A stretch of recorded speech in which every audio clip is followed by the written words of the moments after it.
But anyways, it's a brilliant show. He is studying Kung Fu in a Shaolin monastery in China. And, he's the master there. We see a couple of his Kung Fu masters teaching him the wisdom of the East and as well as some Sikh martial arts moves.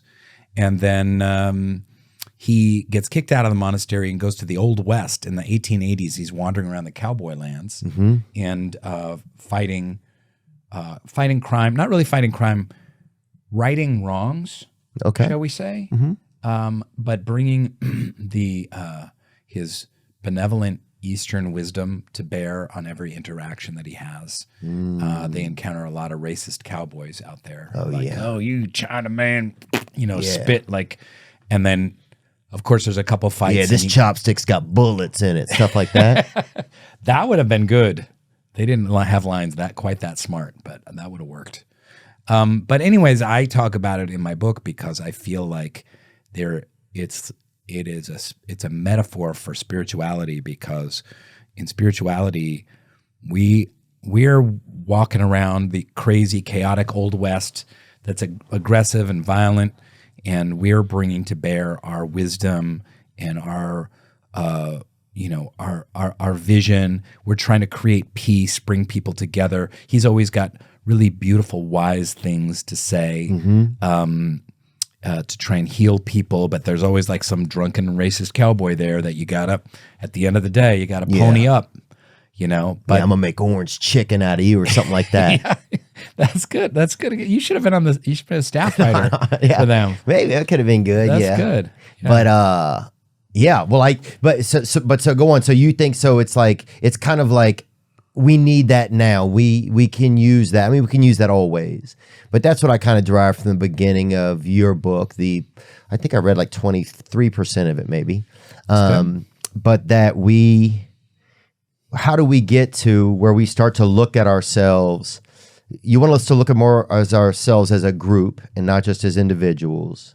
Well, that's the point. I bring up Kung Fu because, to me, a lot of people, when they think about spirituality, they think about something. I mean, there's folks that think of spirituality as synonymous with church, right? So they go to church on Sunday, and that's where they get their spirituality, and they hear a sermon.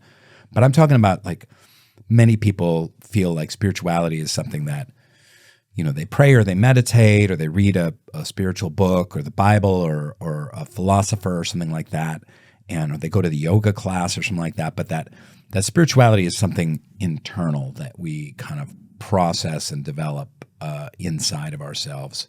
And I bring up Kung Fu because I compare and contrast it to Star Trek, which is, for me, a different way of looking at spirituality, because Star Trek is about the journey of humanity itself, the bigger picture.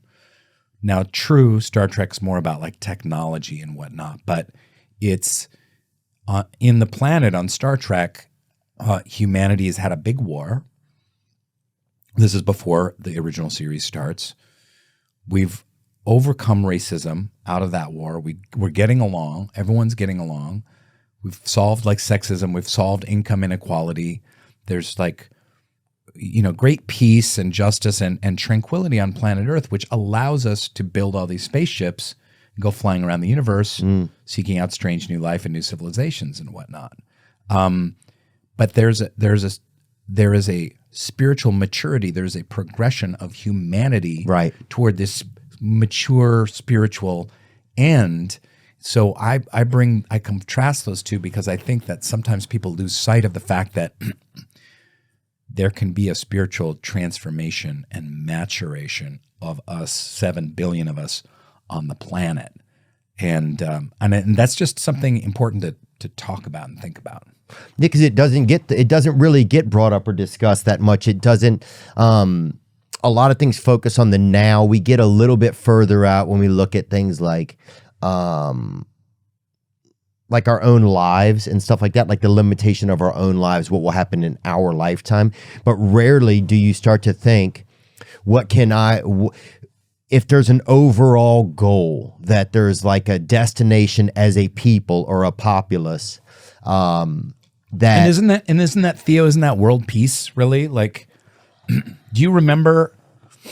I mean, you're a lot younger than me, but you're no spring chicken. You've been around the block. Do you remember when people used to talk about world peace, like as a thing, as like yeah, a goal? dude. Yeah, I mean, I remember Ronald Reagan. Yeah, yeah, You know, yeah. I remember Ronald Reagan, man. Yeah. But yeah, I remember world peace. We are the world. I remember people Sure. were excited about it. Yeah. They were like, we're mailing hams to Africa where everything's going to change. We got this. You know, David Bowie, I think, was doing They should it. mail all those deli meats and cheeses and the potato salad and the shrimp salad to Africa. No one's eating that crap, bro, it's- by the way. Yeah, No one's I eating those agree. deli goods.